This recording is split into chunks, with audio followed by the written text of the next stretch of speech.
Hello again and welcome to another ZenootTV News Show. Matt Chilton, hello to you as well.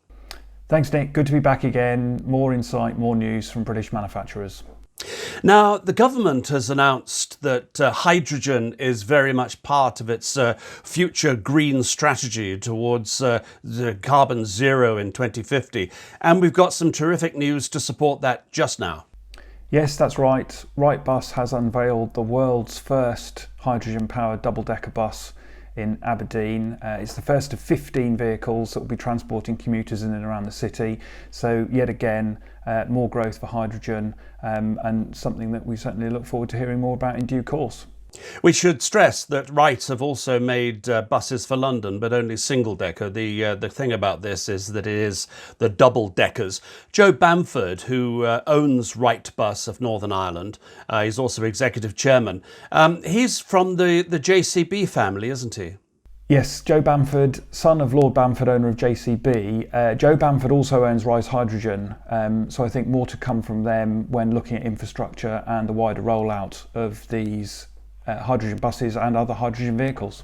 The buses are very similar to a diesel bus, but actually they run on hydrogen. Hydrogen is made from water and it runs as an electrical bus with water coming out of the exhaust, 100% zero emission and very green. I think it's very inspirational that Aberdeen as a city and a city council are very behind this new energy transition. This is a transition that most replicates the oil and gas industry today, but it's zero emission. Yeah, so this unveiling of this first hydrogen-powered double-decker bus just came days after Birmingham City Council placed an order for 20 of these hydrogen-powered double-decker buses. They'll be going to National Express West Midlands. Interesting part of this, though, National Express West Midlands already runs 29 fully electric buses. So I think it will be a really good pilot to actually look at what will be better for transport providers, but also maybe educating us more on other commercial vehicles and whether full electric or hydrogen powered will be the sort of journey forward, so to speak. My money's on hydrogen at the moment with what we've seen so far, but I think key to watch what happens with full electric and hydrogen in the coming years to actually work out what's going to be most efficient and most sustainable. Yeah, now we've been bemoaning the fact that COVID's had a terrible impact on manufacturing, but there has been evidence of a strong revival during the summer months. Yes, so the Contract Manufacturing Index was released last week for Q3 of 2020. Strong gains in the sector and what could be called a bounce back for July and August. September slightly down, but overall Q3 far better than Q2. So I think we can be confident to say that there is some progress in the right direction. Which sectors perform best? Fabrication by far and away the biggest portion of this sort of subcontract manufacturing sector if you sort of start splitting it up. So I think for fabricators, they saw the biggest growth, but others were not far behind. So I think overall, yes, we've got portions of that subsector, so to speak, doing better than others, but overall the whole sector as a whole is progressing well. Naturally, there's a lot of concern right now about potential increasing of COVID-19 restrictions in the Northwest and the North Midlands. These are areas with high concentration of manufacturing. We've got to hope this doesn't go into reverse.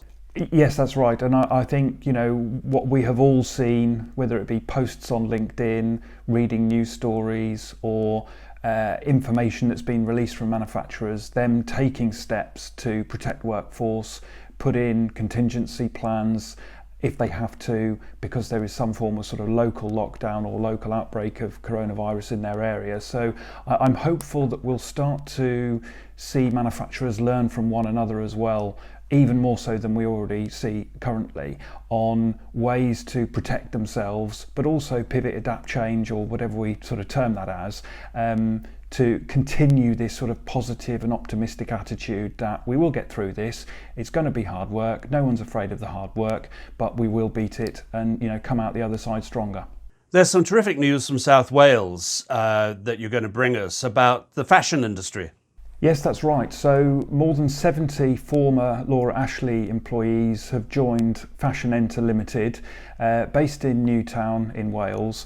They're going to be opening up a brand new production facility to initially fulfill 10,000 orders for ASOS. That's likely to rise to 20,000 in the coming month. So I think a fantastic story of, you know, a new contract win for them, a new production facility, but also these former Laura Ashley employees going to be joining Fashion Enter and working for them going forward. Of course, Fashion Enter has been run for some time in London as a not-for-profit enterprise by Jenny Holloway, the CEO. And I know that she is very, very adamant about trying to keep some of the skills that these former Laura Ashley employees possess.